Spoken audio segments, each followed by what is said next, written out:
everyone. It is my pleasure to introduce the Terrestrial Ecology, or LAND group, here with NASA SARP 2024. My name is Megan Ward-Baranier, and I am the student mentor, and Dr. Dan Souza is our faculty mentor. So first, I'd like to show two pictures that were taken just 1 week apart. This photo on the right was when we first were assigned our groups, and this photo on the left was just exactly 1 week later when we were in the field on our ground truthing field trip. And along the process of becoming incredible scientists this summer, they have also developed lifelong friendships. And it has been such an honor to be a part of them, of their group, and a privilege to meet each and every one of them. And it's also been a privilege to work with Dr. Dan Souza.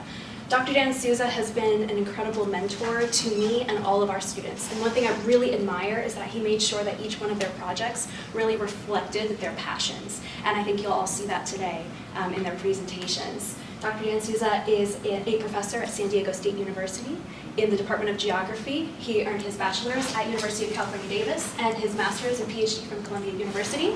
And I love this image here on the bottom right. This is Dan actually on one of our SARP flights on the P3. Dan was the communicator between the pilots in the cockpit and all of the scientists on board.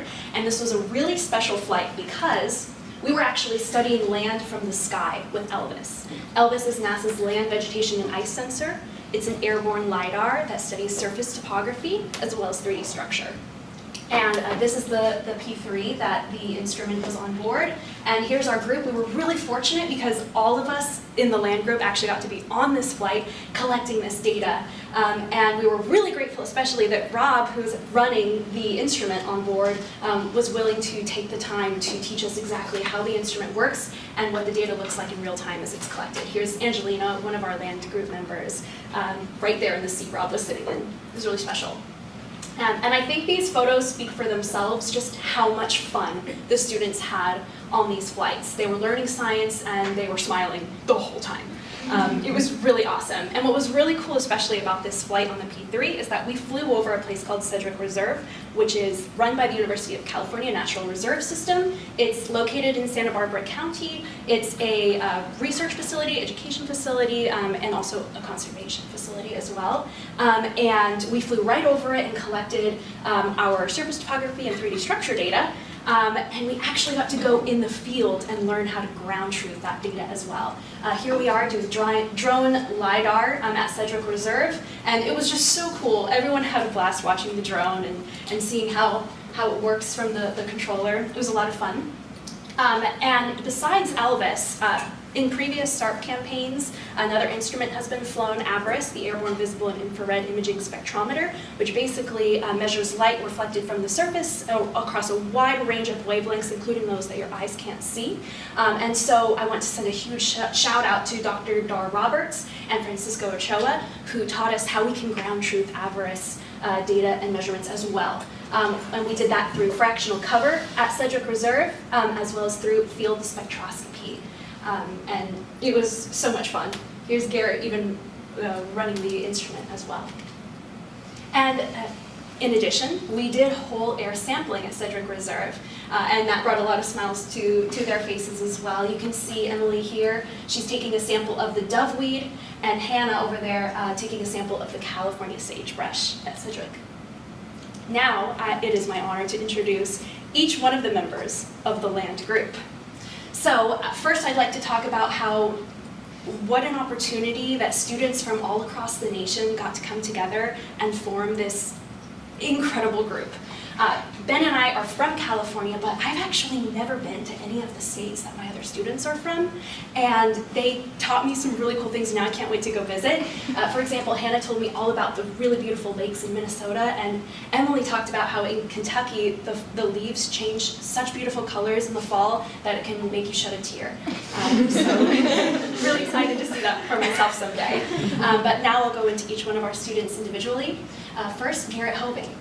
They are studying at Carleton College, majoring in geology. Garrett makes the best fresh blueberry scones and always is willing to bake for everyone, and we really appreciate it. They will also always snorkel with you to find any leopard sharks or harbor seals that we see in the water. Sometimes they'll be in the water even longer than you are, and I love the excitement about the ocean. As well as if you are ever considering going to Crater Lake National Park, Garrett worked there before and can tell you all the secret spots to go. And I also like to call, in my mind, Garrett the code whisperer. He's really good with code. And Garrett's project is predicting ammonia plume presence at feedlots in the San Joaquin Valley from visible and shortwave spectroscopy of the land surface. Next we have Ben Marshburn. Ben Marshburn studies at Cal Poly San Luis Obispo. He majors in marine science, and similar to Garrett, he's up for snorkeling anytime, but honestly, any beach activity, Ben will be there, including scuba diving. And Ben can be found in his free time watching ocean documentaries, and will always ask if anyone has a volleyball. You've probably all received a message about that before. He is our ocean aficionado. And Ben's project is Burn to Bloom, assessing the impact of coastal wildfires on phytoplankton dynamics in California. And what I love about both Ben's project and Garrett's project is they both incorporate two different aspects of program groups within our program. Garrett studies aerosols and land, and Ben studies land and ocean. It's really exciting. Next we have Hannah. Hannah studies at the University of St. Thomas. She majors in environmental science and economics. She makes the best chocolate chip banana bread. So we have a lot of great bakers. I am so fortunate this summer. And if you need a pick-me-up ever, she'll send you a really cute picture of her baby horse. And we all decided she would definitely survive a zombie apocalypse. We watched The Last of Us this summer. She is our ArcGIS maestro. So if you ever have questions, she's always willing to sit down with you and help you. Her study is species-specific impact on maximum fire temperature in prescribed burns at Sedgwick Reserve. And Angelina Harris studies at William & Mary. She's a geology major and a data science minor. We did a really great group dinner that I'll talk about a little bit later, and she was the best murder mystery game host ever. She is a natural at improv and leading the crowd. I think everyone was at the edge of their seats and was also laughing the whole time. She can be found handstand thinking, so it actually works really well for her. Somehow she comes up with the best solutions just by doing a handstand. She makes the best kale chips, and she is also an incredible ArcGIS wizard. Her study is quantifying the influence of soil type, slope, and aspect on live fuel load in Sedgwick Reserve. Emily Rogers studies at Bellarmine University. She's a chemistry major. She is incredibly talented at painting. I have a tiny little picture here of one of her paintings. We have a whole wall now of some of her paintings and the other watercolor days that we hosted together. She's also great at guitar. We had a power outage, and all the groups came together, and Emily was playing guitar. It was really calming. She also has a twin, plus twin siblings. So there's 4 siblings, 2 sets of twins. I thought that was really cool. And she is awesome at beach boogie boarding. When she first came here, she'd never been to the Pacific Ocean, and I think the second day we went to the beach, you had a boogie board, and you were just rocking it. She is a brilliant chemist, and she became a coding queen this summer. Very cool. Her project is From Canopy to Chemistry, exploring the relationship between vegetation phenology and isoprene emission. And Sydney Kent. Sydney Kent studies at Miami University in Ohio. She majors in environmental earth science, geography, and also co-majors in sustainability. She is an excellent car DJ. And by that I mean she always makes sure that the music fits the vibe, and she also makes sure that everyone's music gets to be a part of the queue, which is really, really thoughtful. She can canoe, paddleboard, and whitewater raft. And we've watched in the background while we're working a lot of Harry Potter movies, and she always tells Voldemort to get a manicure, and I think it's really funny. She is our map-making virtuoso, very creative. And her study is keeping it fresh water, understanding the influence of surface mineralogy on groundwater quality within volcanic aquifer systems. So again, I want to emphasize that through all the hard work that they've done this summer, they've also had a lot of fun, whether it be during our ground truthing trip in Sedgwick, having a great dinner together with Dr. Dar Roberts playing some really fun guitar songs that he all wrote himself, and if it was the weekends where we went to Jet Propulsion Laboratory for educational activity, or the farmer's market down the street, we did a lot of fun activities. Even on the weekdays, sometimes we'd have a watercolor Wednesday, you can see here.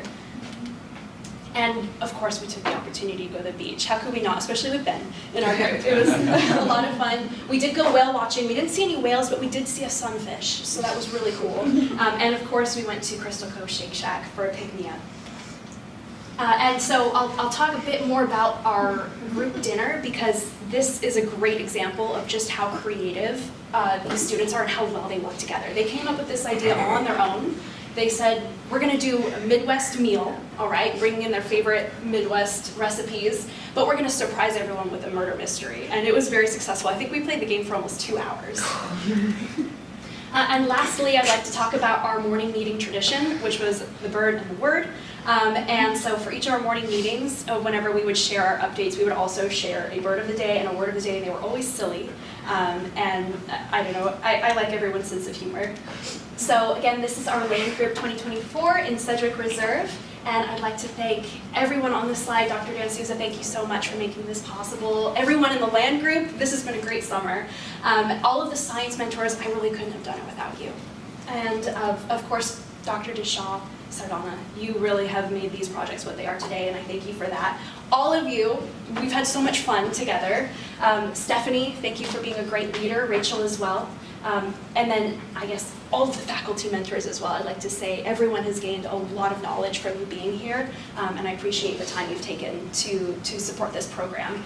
Dr. Jack Kay, Dr. Barry Leffer, and Dr. Melissa Martin as well, thank you very much for making sure that this opportunity is available to our students. And everyone else on this list, thank you, thank you.